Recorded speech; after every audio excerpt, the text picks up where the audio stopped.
उपनिषदांची रचना होय. रचनाकाराने त्यात एक सुंदर ओळ कोरली आहे. अन्नम जगत प्राणम प्रावृत्त कालस्य चांडम मायत्तम यस्मादत्त परीक्षस्य प्रावृत्त काल प्रयत्न. या ओळीचा अर्थ असा होतो की अन्न हे जगताचे प्राण आहे आणि तेच अन्न हे पर्जन्याच्या स्वाधीन आहे. म्हणून येणाऱ्या अनेक क्रियांच्या संवर्धनासाठी पर्जन्य काळाचे योग्य अभ्यास करत पाण्याचे व्यवस्थापन करणं नितांत आवश्यक आहे. हीच काळाची गरज लक्षात ठेवून मी आराध्य दीपक देशमुख इयत्ता 7वीची विद्यार्थिनी माझा विषय मांडते. पाणी एक भविष्यवेधी समस्या. पाण्याला आपण जल म्हणतो, त्यामध्ये 2 अक्षर असतात. ज म्हणजे जन्मापासून आणि ल म्हणजे लयापर्यंत. जन्मापासून तर लयापर्यंत जे आपली साथ देतं ते म्हणजे जल. मनुष्याच्या शरीरामध्ये 60 ते 70% पाणी असतं, म्हणूनच पाण्याला आपण जीवन असं म्हणतो. अगदी जन्माला येण्यापूर्वी आईच्या पोटामध्ये असताना पाणी आपली काळजी घेते. मग जन्माला आल्यानंतर आपण पाण्याची काळजी घ्यायला नको का? मित्र आणि मैत्रिणींनो, गल्लीपासून तर दिल्लीपर्यंत चर्चेला जाणारा हा पाणी प्रश्न आता थेट राष्ट्रीय आंतरराष्ट्रीय पातळीवर तेलाच्या पाठोपाठ ज्वालाग्राही बनतोय. या शतकात युद्ध झाले तर ते पाणी प्रश्नावर होईल असं भाकीत जागतिक बँकेचे उपाध्यक्ष डॉक्टर इस्माईल यांनी केले. लोकसभा विधानसभेमध्ये पाणी प्रश्नावरून गदारोळ होतोय. अहो, शेती क्षेत्रामध्ये पाणी वाटपावरून भावांमध्ये गुरफटतायत.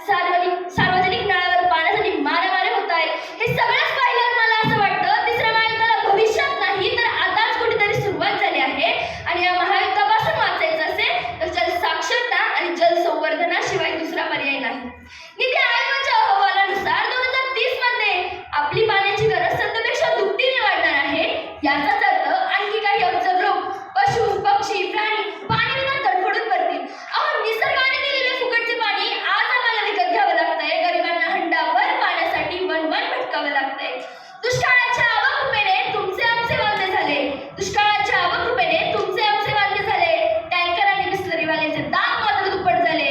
त्यांच्यासाठी पाण्याचा पैसा, पण आपल्यासाठी पैशाचे पाणी आहे.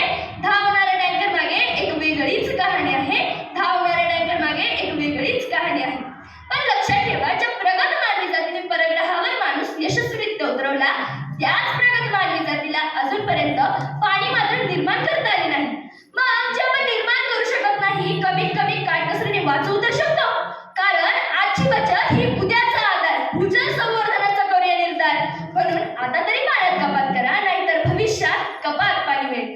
दुष्काळाची संभवित आपत्ती काळजीने वापरावी जलसंपत्ती. मित्रांनो, खरं तर पाणी वाचवा असं सांगणारे हजारो मिळतील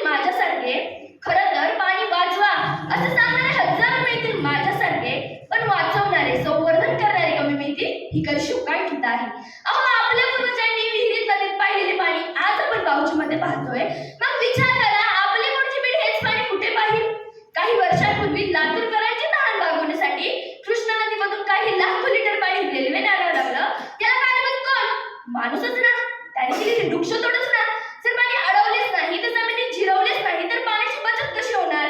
परिस्थिती कशी बदलणार? म्हणून म्हणते never waste even a drop of water. उन्हाळ्याचा पहिला दिवस उजाडेल ना उजाडेल, झाडाखाली सावली राहणार नाही. पक्षी रडू लागतील, नद्या आटू लागतील, माणूस आणि माणूस हवालदिल होईल. कसं होईल? या 2 अक्षरांचा प्रश्न माणसाला छळू लागेल.